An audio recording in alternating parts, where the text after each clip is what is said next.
So you all have heard of cabin fever, right? How about teepee fever? Teepee fever is worse. And I'm going to tell you about that. When I was in my 20s, I worked at a camp, and there was a couple of big teepees there. And at the end of the summer, I went to the director and I said, "Hey, Jess, what do you do with these teepees when camp's not in session?" He says, "Well, we pack them up and store them." And he said, "Why?" And I said, "Well, I was wondering if I could borrow one of them." I said, "Borrow? What would you do with it?" I said, "Live in it." And he kind of smiled. He's like, "I think that could work." And he helped me cut new poles. It was canvas. And I taught a wonderful Dutch Reformed couple, a farming couple, about 3 miles from my college I was going to for the first time. They said I could set up my teepee in their woods. So it was really a low budget way to go to college. I would hike in and study, use the library, use the showers, bathrooms. It was amazing. And then I would hike back to my teepee and just have some alone time and camping in the fall. I knew winter was coming. So the teepee was about 15 feet in diameter, not a huge teepee. And as you probably know, the shape is like an upside down ice cream cone. And there's an opening at the top for the smoke to go out. And the opening in the front, there's just one door. It's about this big, right down at ground level. That's how you go in and out. And there's no windows, obviously. And I was enjoying this life, this mix. And one day, somebody shows up.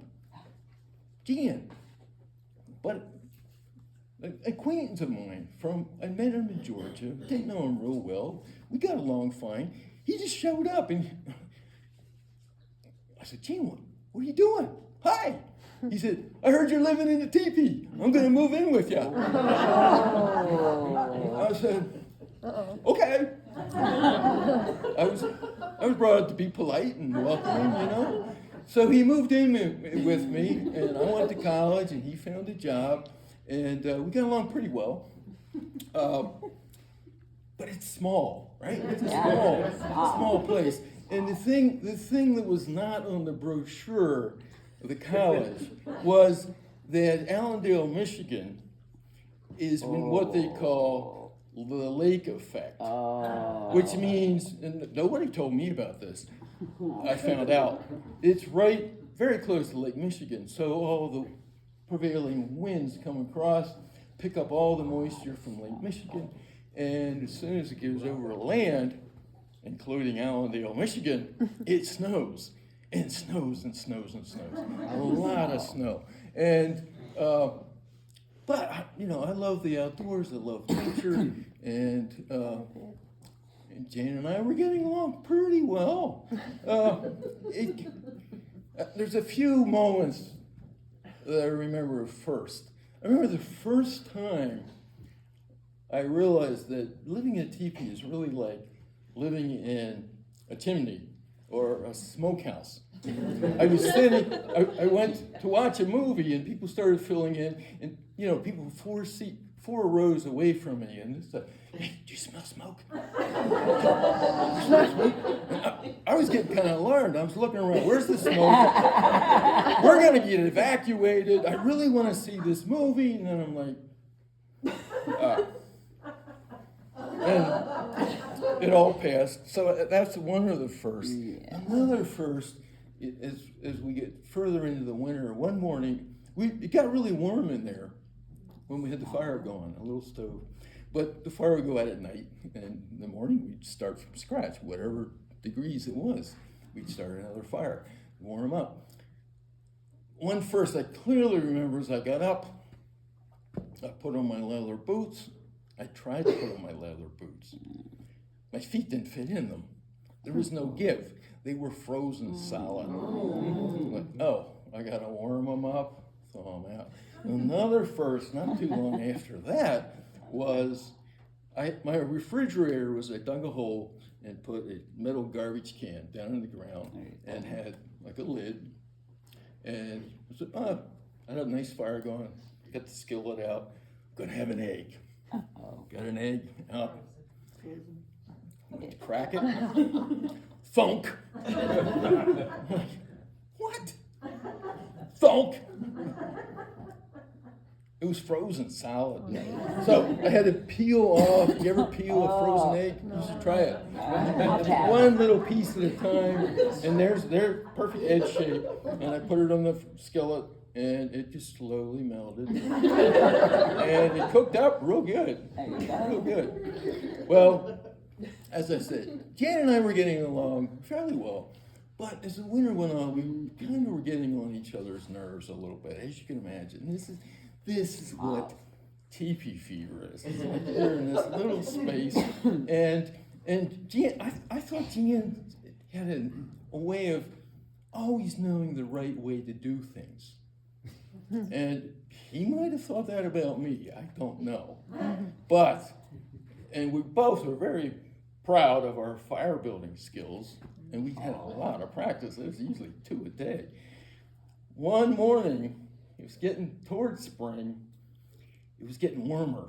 And you think, great, right? No. When it gets warmer, it gets damp. The air's damp. And all the firewood and all the kindling is damp. And it's dripping, the ice is melting, and we're really damp and cold, and we gotta have a fire. And one of us starts building a fire. I don't remember which one. The other one thinks they're really not doing it right. And here, let me help you. And it starts smoking. There's a lot more smoke in fire, and it's smoking, and we're arguing. And no. He thinks I'm ruining his efforts, and I know he's ruining my efforts, and we're getting arguing, and we're getting frustrated, and the smoke is filling the teepee faster than it can go out the hole at the top, and it's coming down, and we're crouched down and arguing and coughing, and all of a sudden I said, I got to get out of here, and I just bolted for that little circle to get this fresh air. Guess what he did at the exact same moment? Oh. He also bolted, and we got stuck in that circle. And we were like 2 pigs trying to go through a chute that's big enough for 1 pig. And we were stuck. We were squealing and kicking and cursing. And finally, at the same time, once again, pop. We just launched face first, boom, in the wet snow. And I'm laying there, and I got this movie in my head of what just happened is that I was watching it, and I started laughing. I was laughing, and Jan whips his head around. We're both still laying flat on our faces. He looks at me, what's so funny? And I said, if you're gonna laugh later, you might as well laugh now. And he stared at me,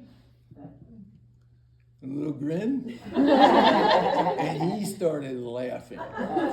Both of us were laughing, rolling around in the wet snow, laughing, rolled back on our backs, looking up at the gray sky, laughing, and we finally got ourselves back together and went inside, and very calmly, together, built a nice fire. So that really became one of my mottos. It was kind of up on the refrigerator for a while. If you're gonna laugh later, you might as well laugh now. Because so many times, something happens in the morning, and we're frustrated, everything's going wrong. By dinner time, we're telling it as a funny story. Sometimes it takes a week or a month, sometimes 3 years before it's a funny story. And my philosophy is, if you're gonna laugh later, laugh now. I like it.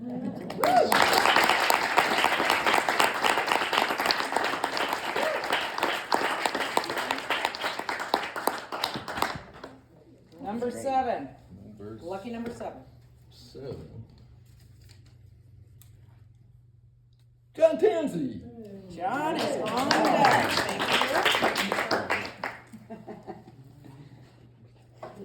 got the request to pick my favorite book, I was like, what?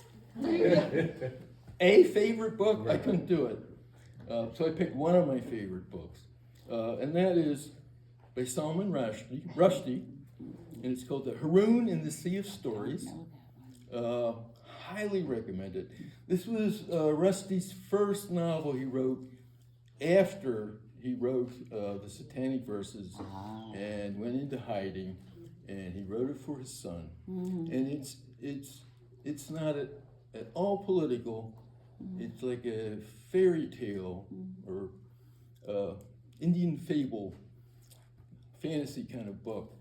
And it's really stirring, and it's hilarious, often. And it's about this great conflict, and there's a problem in the Sea of Stories. The main character's father is a storyteller, and his subscription to the Sea of Story water, there's a problem. There's a big war between the story people and the people who think stories are all lies and made up. Anyway, it's really moving. I highly recommend the book. Also highly recommend getting audio. The first edition was Rushdie himself reading it. He did an incredible job of all these different Indian accents. If you travel around India, there's so many different accents. I can't find that version anymore. Wish I could find our copy. But there's a new version out by an actor who's really good. So check it out. Awesome. Thank you.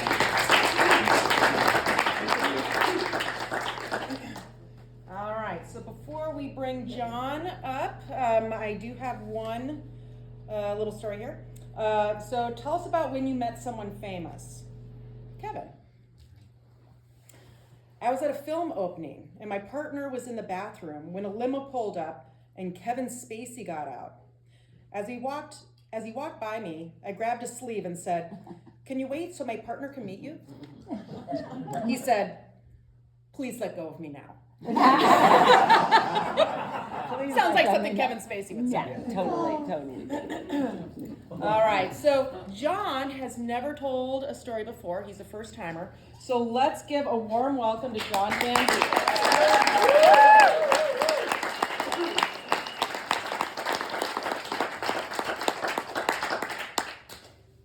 So have any of you ever had somebody that you didn't know come up to you and ask you, "Are you from Iran?"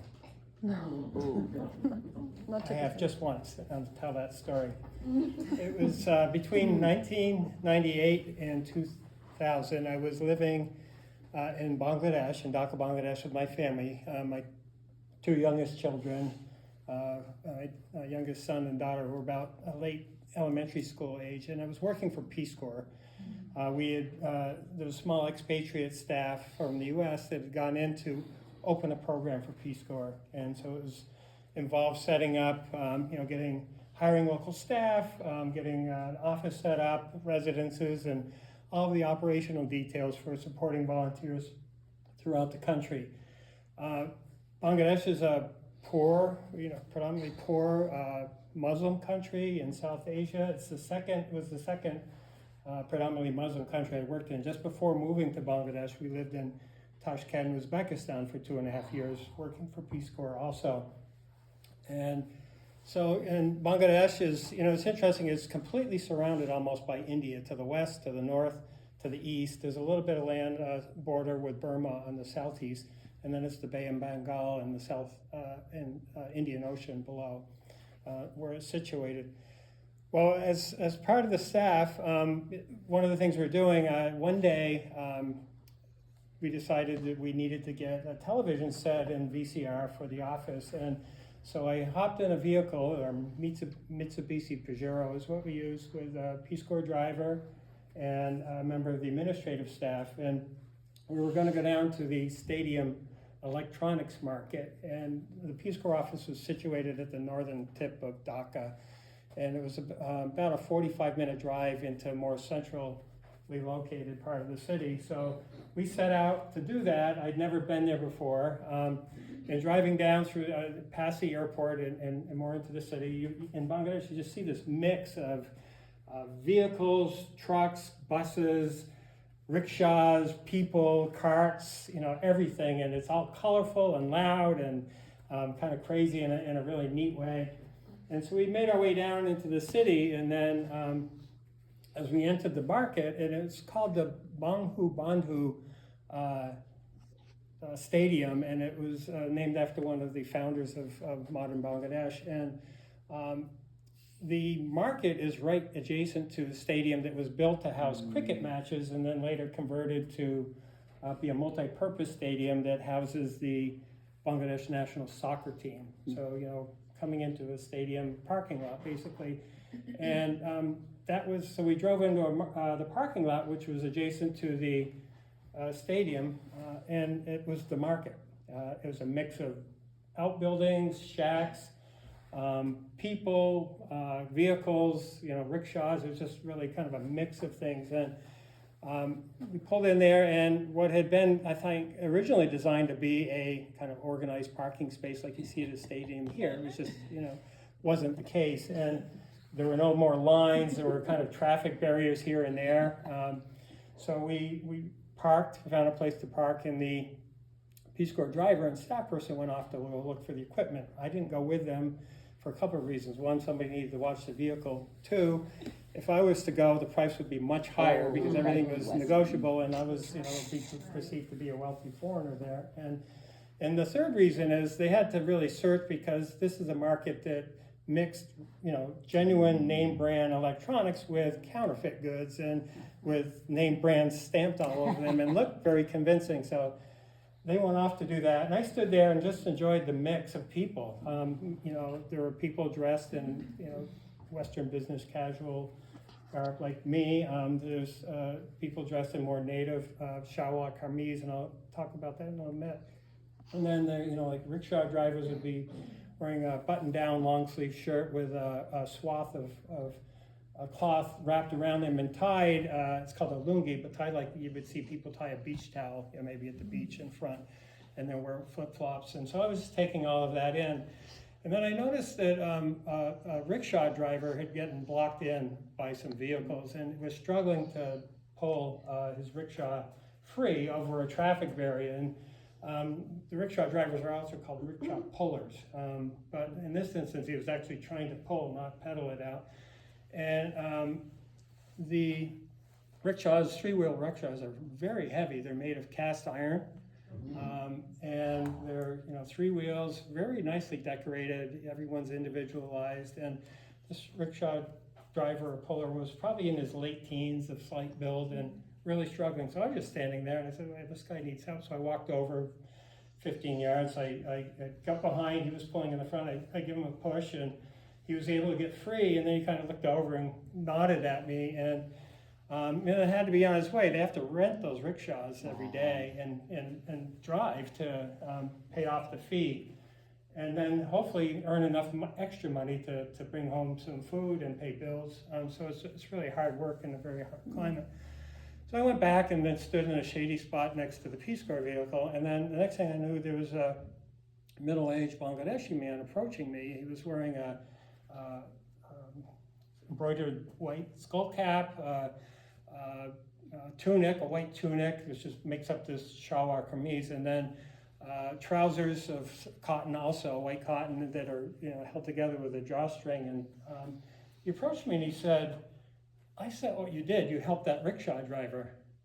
And I said, "Yeah, He goes, "Well, you're a very nice man." And I said, "Well, I didn't do anything out of the ordinary. I think I needed help. I went over, but I said, you're welcome." And he goes, "Well, nobody around here would do that." And I think he was inferring to the fact this stratified society, like it is in many countries, including the U.S. It may be viewed in different ways, but he said nobody around here would do that. And the rickshaw drivers were at the lower end of the perceived socioeconomic scale.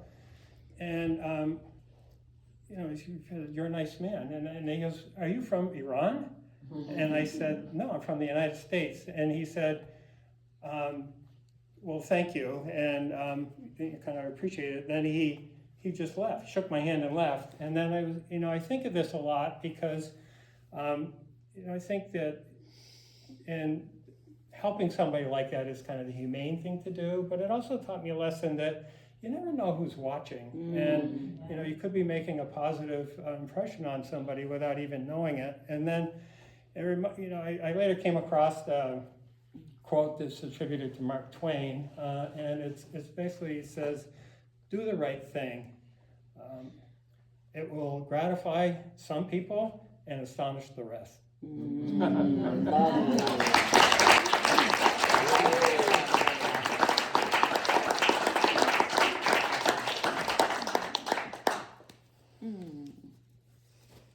Chris, up next. Thank you. Good job. The book I selected is Cleopatra, A Life by Stacy Schiff. I read this maybe about 5 years ago, and anytime somebody asks me, do you have a book to recommend? This is the book. I just love this. It's historical fiction. It's incredibly well written. It reads like a novel.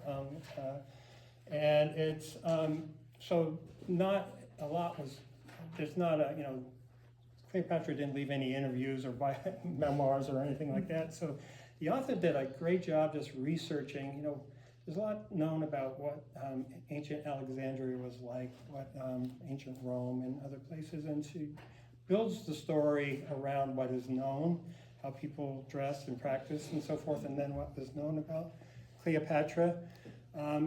So how it comes together, and it's just beautifully described.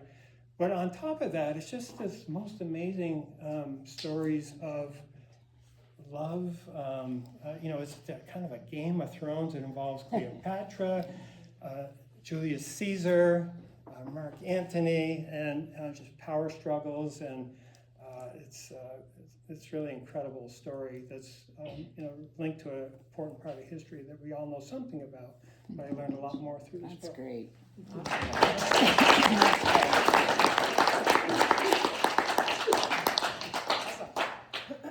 All right, so before Chris comes up, I have another audience story. This is, tell us about a time when you were terrified to do something but did it anyways. And this is Julia. When I was 18 years old, I went to watch some new friends skydive. These friends happened to be Guinness World Record holders in the most skydive jumps. My goal was just to watch, but they convinced me to jump by putting me in the outfit. They go over basic moves and shove me into the plane. I jumped and I survived. And now she's here to time. All right, so Chris has never told a story before as well. So let's give a warm welcome to Chris.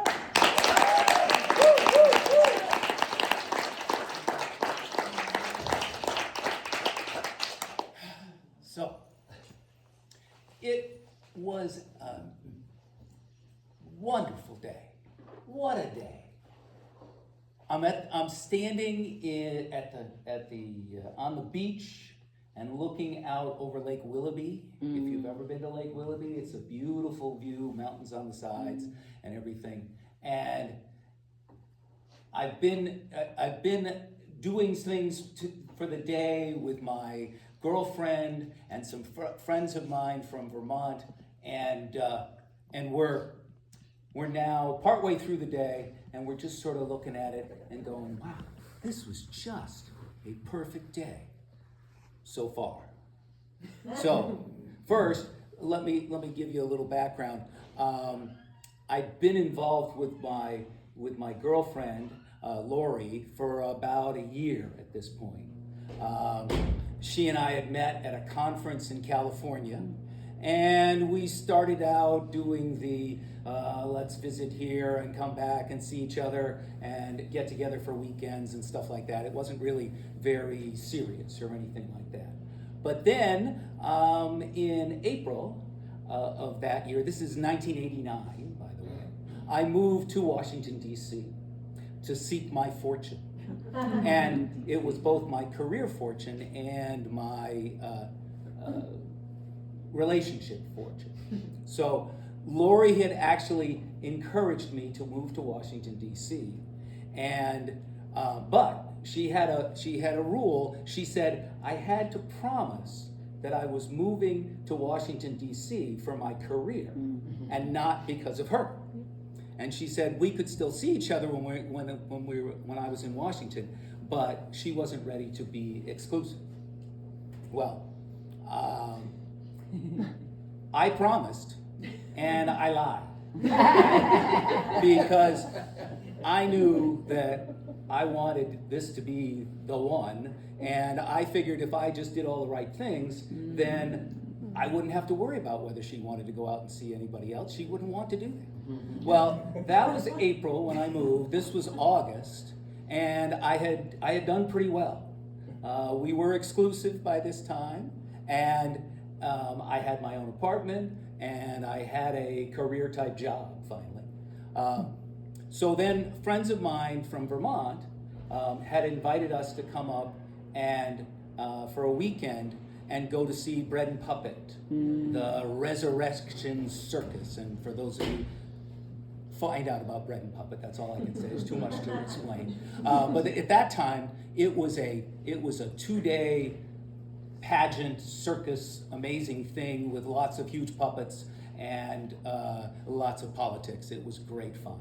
So we had done the first day, and we were at Lake Willoughby because we were going to camp, and then the next day we were going to go back to Bread and Puppet. Well, I'm in the back of Lori's car in her trunk, moving things around, getting our gear out to go camping, and I guess I somewhere along the way set the keys down. Oh. And then I think I've got to get something out of the front seat. Oh. And just, I don't know why, a reflex action, I closed the trunk. And this is 1989, so there are no release handles up by the driver's seat, no button on the outside, no key fobs at that point, right? Just the key, that unlocks the door. So I'm just, oh my God, what have I done? Did I really do that? I really didn't want to admit that I had really done it. So now I'm checking my pockets. I'm looking around on the ground, hoping that I'm going to find this key. And I don't remember whether Lori was actually next to me when I closed the trunk, but she was very soon after that. And surprisingly enough, she was angry. Now, of course, I don't remember how angry she was, because I've done a very good job of blocking that part, the negative part of the story. And at that time, I was already trying to block the negative part of the story. I'm in my head going, well, maybe this is a dream. Maybe I can find a key and it'll all be but there was another part of me that was going, oh, crap. I have ruined this weekend. I have ruined my relationship. I have ruined the whole friggin' thing. And at that point, Lori remembers that she's got her valet key, which opens the car, starts the car, but doesn't open the trunk. And so, okay, so now we can go to a gas station or a car dealership and get into the trunk. Well, of course, this is Saturday, we're going into Sunday, no dealerships, no mechanics on Sunday, and we'll probably have to use a crowbar to get into the trunk, so we're not going to do that. But, so at that point, it's kind of like, the other thing is, where are we going to sleep tonight? Because we have no camping gear. So my friends are still going to camp. We decide we're going to go find a place to sleep, and then we'll come back tomorrow, and then we'll all go back to Burlington and deal with it on Monday. So the next thing is dealing with, where are we going to sleep? So of course, this is Glover, Vermont. Nowhere. Two or three hotels, and they're full because Bread and Puppet's here. There's some other event. It's a beautiful summer day. So at this point, just to give you the emotional background, I have no idea how Lori's feeling about any of this because I'm too afraid to ask her. I'm just terrified, and I'm convinced at this point that I have just ruined our relationship, and eventually, and it's only a question of time as to when she ends it. Now, at this point I had been learning a lot about my relationship patterns and all that kind of stuff and sabotaging and stuff like that, but I hadn't gotten the part about how you tell the other person that all this is true. So I wasn't telling anybody anything. And it was, to me, it was sort of like a Buster Keaton train wreck movie, and it was just gonna smash together and it was gonna be all over. So now we gotta find a place to stay. And I'm looking around, somebody suggests the Holiday Inn in Newport. We drive to Newport, 50 miles in the dark, no GPS, no cell phones, maps is what we got. And we get to the Holiday Inn, it's closed. I mean, it's full, and so is everything else in Newport. But luckily for us, a bed and breakfast in Montgomery had called them and said, we've got an extra room in case anybody comes. So it's like, yes, we call them up, we rush to Montgomery, well, which is like another hour away from where we are on windy roads and everything else. And we find this bed and breakfast. It's a nice little farm in the middle of nowhere, but it's nicely done, and the people are wonderful. They've waited up for us because we got there at I don't know when, and they had a toothbrush and toothpaste for us because all that's still locked in the trunk, right? So they show us our room, and it is a little bit less than cozy, or like more than cozy. It's got 2 beds crammed into it, and a little dresser at the end. The door opens in and it bangs on the beds to get inside. So we get settled in, we sit down on the bed, we're talking to each other about what this day has been like and all the ups and downs. And Lori turns to me and says, if we can get through a day like this together, maybe we can start thinking about getting married. Wow. I turned to her, said yes, and kissed her, and then inside myself, my grin is ear to ear, and I'm wiping my hand across my forehead and going, what a great day.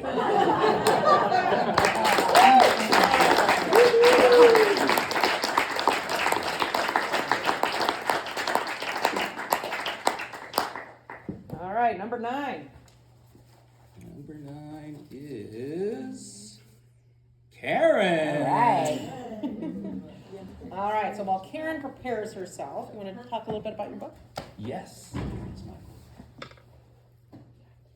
She said it's here, but it's okay. It is the little side of the book. Oh, okay. Well, wait a minute. I got my copy of it, and it's got a better cover. I wondered who had a This book book about is in the baseball. library. Yes, of course it is. So, this is the Iowa Baseball Confederacy. It's by W.P. Kinsella, the same guy who wrote Shoeless Joe, which is Field of Dreams, was made out of. This could never be a movie, but it's got that same magical realism. The reason it could never be a movie is that in one section of it is there is a baseball game that goes on for weeks and weeks, and it's about to save the end of the world. Oh, so, wow. It's just, it's baseball, of course, which is wonderful, because at least that's the way I feel about it. But it's tremendous. This man had such a talent for writing about wonderful feelings and everything, and it's just the greatest. Awesome.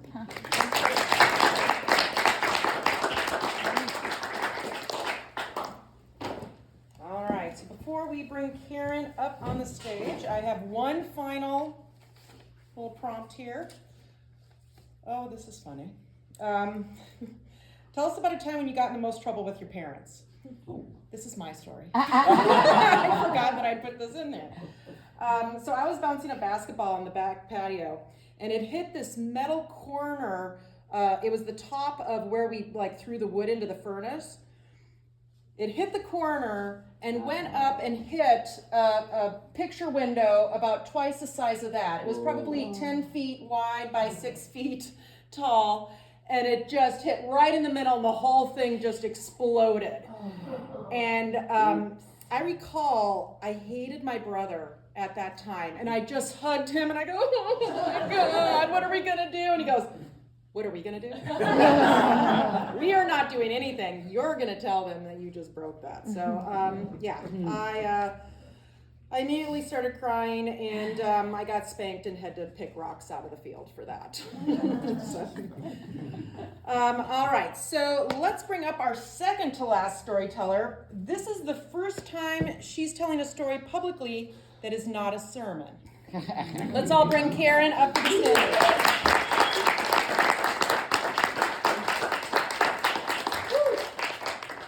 So my husband and I moved to Vermont in 2010. I was called as the pastor at Bradford United Church of Christ, a good ways up the river. I had interviewed very carefully because I never again wanted to land in a church with a search committee who wouldn't hear clearly what my vision of where the church needed to go, so that they wouldn't, like 2 years down the road, go, oh my God. So that happened, and we moved into the parsonage. And shortly after we moved here, we got 2 lovely rescue dogs. One, our little brown dog, I don't know what Jeter was really. And then Cassie, who was part Newf, part lab, big but beautiful. But Cassie was a runner. And so one of those January days when things have melted some, and when you walk outside in your boots, it doesn't matter, you're wet anyway, because it's just like that, Cassie decided to go for a run with Jeter. I don't know how they got out. I don't know to this day in what magical way they escaped, but they did. And when we discovered it, of course, I was out there tromping up and down the Connecticut River through the farm fields up there in Bradford, calling for Cassie and Jeter to please come back. And Gary was in the car going up the hill and around Bradford, and nothing. And you know how you feel when you can't find your dogs.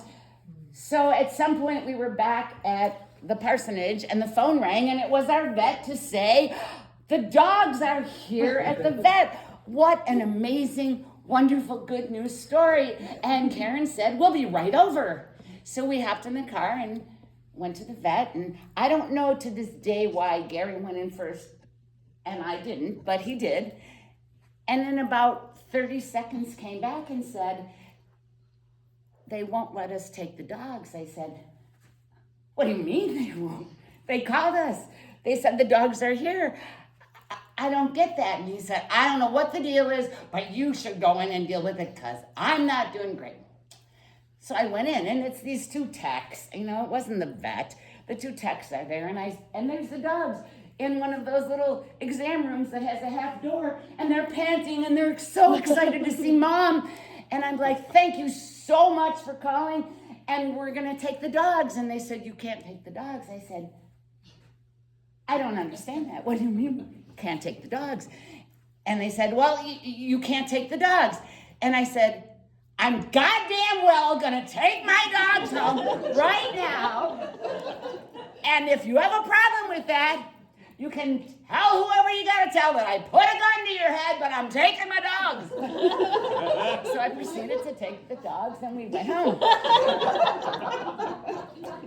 And later that day, we got a nice little phone call from the state police up on Route 25, the state barracks up there, saying, seems like something was happening down at your vet's today. Can you come in and tell us about it? And I said, well, yes, I can come in and tell you about it. It was the most ridiculous thing I've ever seen. So we'll be right over. I hang up the phone, and Gary says, oh, you never go to a cop shop. You never go to the police. You make the police come to you. I said, well, we didn't do anything wrong, so we can just go up there. So we did. And we got arrested. And we got fingerprinted. And we got mugshot. And what they arrested us for was trespass and disturbing the peace. And some question about whether a threat was made to the text. Long and short of the story is, the veterinary office was the dog pound. No sign on the wall, no indication that it was so. And that in order to get a pet out of the dog pound, you have to get signatures from the select board. Well, every single select board member was a member of Bradford Congregational United Church of Christ. I could have called any one of them to sign out, but I didn't know and they couldn't tell me. And all I knew is they called me, they had our dogs, and they weren't giving them back. Long and short, we did do that diversion program. Let me assure you, it was really hard to confess in any way that I had done anything wrong, which is a basic for when you do diversion. The upshot, though, is that Karen apparently really embarrassed the kind folks at Bradford Congregational United Church of Christ. And so the council asked if I would, on a Sunday morning, make a public apology. Can you imagine? So once again, I made a public apology. And shortly thereafter, I turned my back on 34 years of ordained ministry and went to work for WISE, the domestic violence program, and then worked for SASH, which is the program that works with seniors. And now I kind of drift in and out of churches of a Sunday morning. But man, those dogs were worth it.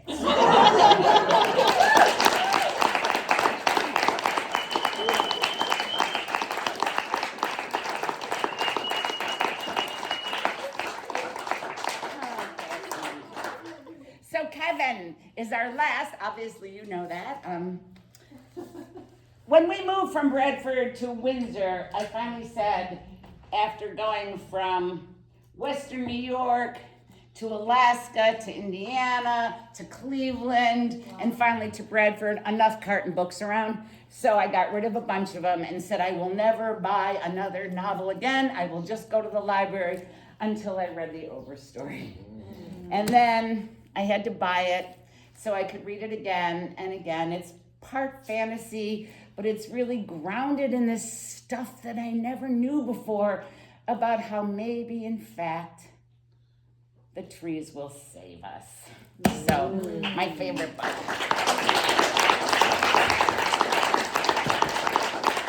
So Karen, if you were still at the Bradford Congregational Church of Christ, I would have gone there on a Sunday. And I would have been so glad. Because there were good folks who came there, but they didn't stay.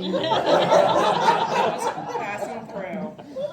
So Kevin, I apologize. I feel like I might have jinxed you to be last, because in the order of all the storytellers, I put you 10th. So I feel like maybe I manifested this. I'm not sure. But either way, Kevin is a great friend. He's an amazing storyteller. We've known each other for a long time. I'm so excited that he traveled how far? Where did you come from? Burlington. Oh, Traveled wow. all the way from Burlington. I traveled from Moncton, but who's counting?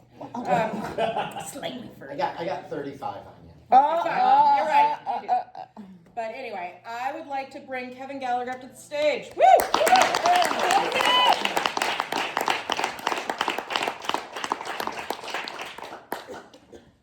Last week I had a 24-year-old young woman in my office sobbing. this is not uncommon. I'm a psychotherapist, so it's sometimes every hour, sometimes it's just a couple of hours a week. I always tell my clients sort of like use as much Kleenex as you want because it comes with your copay. But this young woman was crying because she felt so stupid. And so a little of the backstory, I've been seeing her for a while. She met this amazing guy and had started a relationship. Her relationship sort of went like this, like, oh my God, he's like so amazing. He's like our humor, like we are so in sync with each other, and he's nice and he's so smart and he's interesting and his dog loves me and I love the dog. And we didn't even realize one day we went to an ice cream place and we both ordered the same cone. Plus he is so adorable. Like, who wouldn't want one? And I said, I know, I would take one. I would take two if you've got extras laying around. So as a psychotherapist, my primary job is to listen very intently. But I found myself in this session kind of drifting a little outside of the room and started thinking about my own being 24 and the kinds of stupid decisions I made about relationships. So I'm going to call him John, because that was his name. It seemed only appropriate to use it. John was about 8 years older than I was.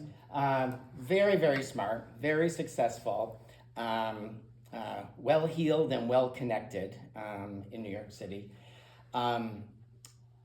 He actually had I was in Vermont at the time, he was in New York. He had the biggest apartment that I had ever seen in New York at that time.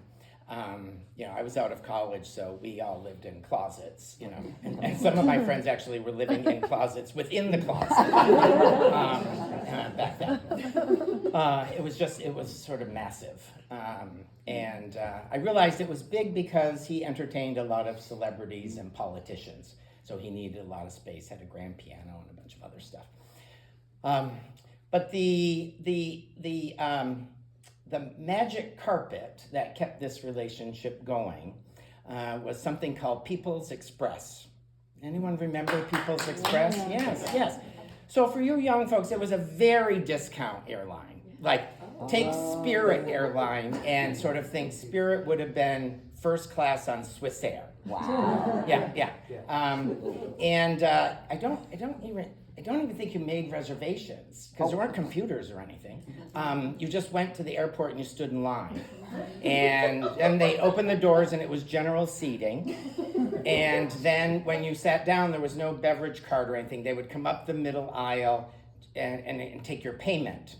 And it was all credit cards. You remember the credit card machines? Yeah. Cha-ching, cha-ching. And you get the top slip. And so, but it was $29 to New York, dollar return. Wow. Yes, and they used to have Burlington to London, $99, a dollar return. So I would go frequently, to New York, because why not? I mean, sometimes even for the night. And because that's how much I was in love. That's how important this relationship was. I mean, John was the kind of guy that, like, I would get up, on Sunday morning and come downstairs. Oh yeah, because it's that big of an apartment. It has an upstairs and downstairs. Come downstairs and there'd be this trio of musicians in tuxedos playing classical music. And we'd sit in our robes and, drink coffee and eat croissants and scones and read the New York Times, and then I'd get ready to go to the airport to come back to Burlington. So you'd think that, I thought I had died and gotten to heaven, but you'd think that would have been enough to woo me. But what really won me over was one night we were crawling into bed and he turned off the light and he whispered, "What do you think?" And I said, "What do I think about what?"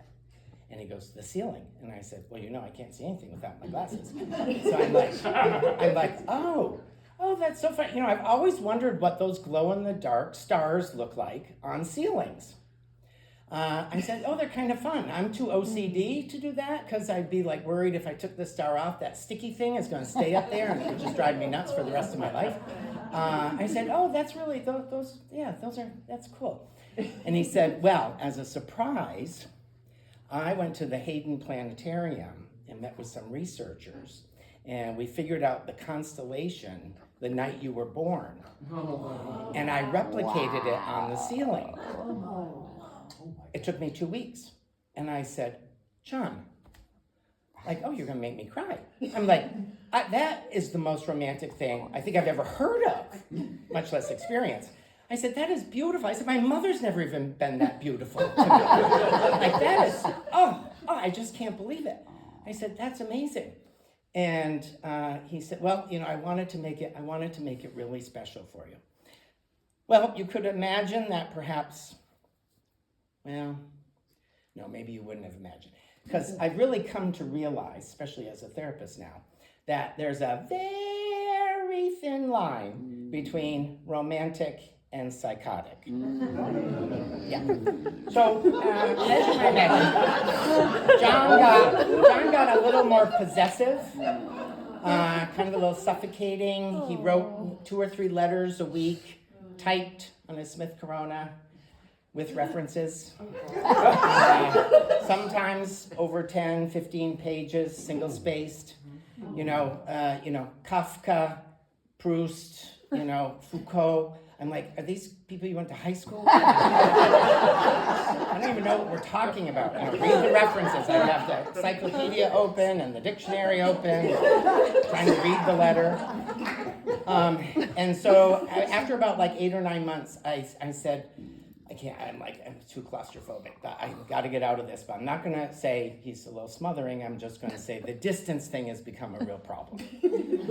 And so, I tell him, you're really, solidly in New York and I'm solidly in Vermont. I just don't think it's going to work. He was very understanding, sad, but understanding.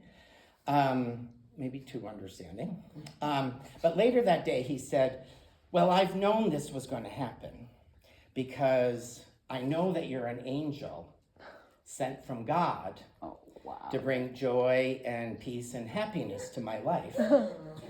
But I can't be so selfish as to think that I could have you forever because you must have other places to go to bring joy and peace and happiness. I mean, for all you guys know, I've been sent by God to bring joy and peace and happiness tonight. And then I'm gone.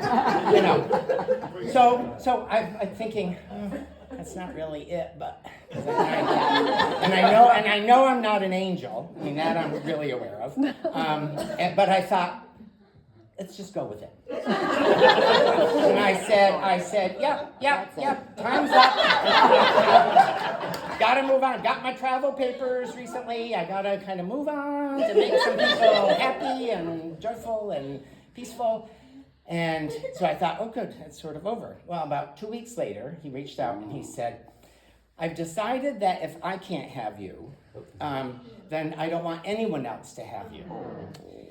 And I feel like if you're dead, it won't really matter because you will just go to heaven, which is where you're from anyway. Yeah. Holy. It's like, I understand the logic. Now I regret let's go with that comment.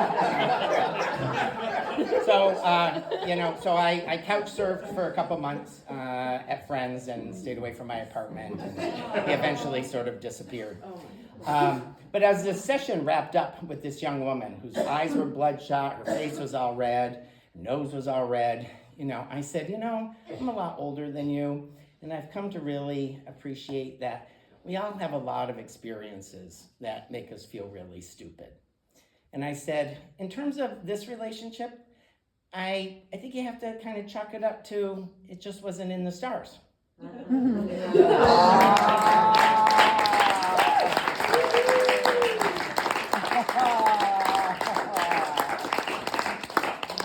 So my book is Sandwich by Catherine Newman. One of the things I like about being a therapist is you get good recommendations for podcasts, books, and Netflix series. So I had a couple of clients this summer say how much they like this. I'm a big fan of The Cape, have been going since I was a kid. not every year, but try to go every year. So it's about a family that goes to Sandwich, Mass, middle-aged couple and their 20-something kids.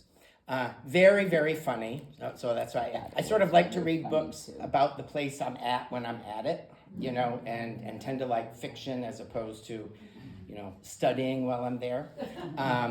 And so it was a really, really fun read. Some poignant moments in it, but overall it was just very clever and very funny. So if you're looking for what I call book candy, where it's just sort of like, you know, just one after the other, chapter, and oops, I'm done.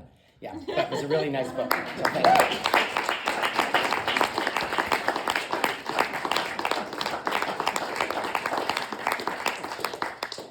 All right, so that wraps up the third storytelling event. There are two more. November 21st.